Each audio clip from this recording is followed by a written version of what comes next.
Hoci sa to zdá priam neuveriteľné, keďže väčšina detí prázdniny využíva poväčšine na kúpanie, bicyklovanie či iné aktivity spojené prevažne s pohybom, skutočne existujú deti, ktoré ani po skončení školského roka nemajú dosť a chcú sa vzdelávať aj počas leta. V Tesároch nedaleko Topolčian združujú aktívne a vedomostichtivé deti každý týždeň v jazykovom tábore, v ktorom dominuje najmä angličtina. Prázdniny sú v plnom prúde, ale niektoré deti ich aj tak radšej využijú aj na vzdelávanie sa. Každý týždeň sa v Tesároch stretáva nová skupina školákov, ktorá sa učí anglický jazyk trochu iným spôsobom ako v školských laviciach. Zapájame aj hru a je to zaujímavejšie ako v škole. A je to cez leto a keď je teplo, spej vonku. Je to zábavné hlavne a je to hravou metodou.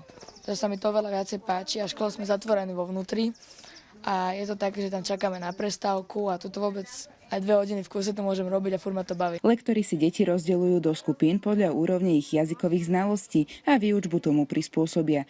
Angličtine sa každodenne venujú 3 hodiny a po nich ani v tomto tábore nie je núdza o hry a zábavný program. Za ten čas naozaj sa dokážu naštartovať.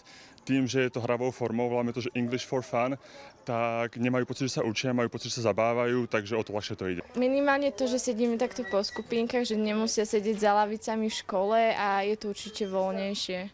Aj to, že my nie sme ako učiteľky, sme lektorky, sme ich kamaráti. Deti, ktoré nemajú odvahu na celotýždňový tábor, sa ale v jazyku môžu zdokonaliť tiež, a to počas denných táborov. Oba tábory ale fungujú podobne a majú jedného spoločného hudobného hostia, Tomasa Puskajlera. Ten učí deti angličtinu pomocou pesničiek. Navyše v Bratislave od tohto roku máme spoluprácu s Petrom Modrovským. Deti idú ku nemu do jeho tanečnej školy a tam sa naučia trošku tancovať, takže také spestrenia rôzne. Niektoré deti sa vracajú do jazykového tábora pravidelne a stal sa neoddeliteľnou súčasťou ich prázdnin. Gabriela Stoklasová, Teatry.